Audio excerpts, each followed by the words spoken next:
संभावित El Nino प्रभाव के कारण एशिया के कई हिस्सों में सामान्य से ज्यादा गर्म और शुष्क मौसम देखने को मिल सकता है।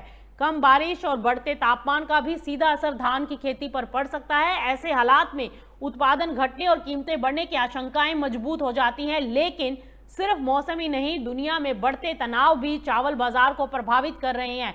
मिडिल ईस्ट में जारी तनाव और सप्लाई चेन की चुनौतियों ने ऊर्जा और फर्टिलाइजर बाजार में दबाव बढ़ा दिया है। आपको बता दें कि स्ट्रेट ऑफ हॉर्मुज से जुड़ी अनसर्टेनिटी के कारण डीजल और खाद की कीमतों में तेजी देखने को मिल रही है, जिसके चलते धान की खेती में सिंचाई और फर्टिलाइजरों की बड़ी भूमिका प्रभावित हो सकती है। ऐसे में लागत बढ़ने से किसानों का मुनाफा घट रहा है और कई क्षेत्रों में किसान बुआई के फैसले पर पुनर्विचार कर रहे हैं।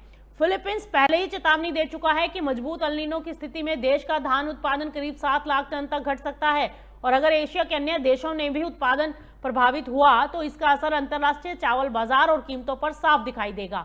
हालांकि कुछ जानकारों का यह कहना है कि भारत जैसे बड़े उत्पादक देशों के पास पर्याप्त मात्रा में भंडार मौजूद हैं और यही वजह है कि फिलहाल वैश्विक बाजार में अनियंत्रित तेजी की संभावना फिलहाल सीमित मानी जा रही है। लेकिन मौसम और भू राजनीतिक हालात अगर और बिगड़ते हैं तो कीमतों पर दबाव बढ़ सकता है। फिलहाल चावल बाजार दो बड़ी चुनौतियों से जूझ रहा है।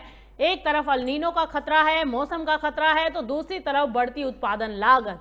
यही वजह है कि दुनिया भर के ट्रेडर्स और सरकारें आने वाले मॉनसून और उत्पादन आंकड़ों पर नजर बनाए हुए हैं, क्योंकि अगर उत्पादन में कमी आई तो चावल की कीमतों में ये तेजी सिर्फ शुरुआत भी साबित हो सकती है। ये तेजी अभी शुरुआती दौर में लग सकती है, लेकिन आगे चलकर इसमें और भी उछाल देखने को मिल सकता है।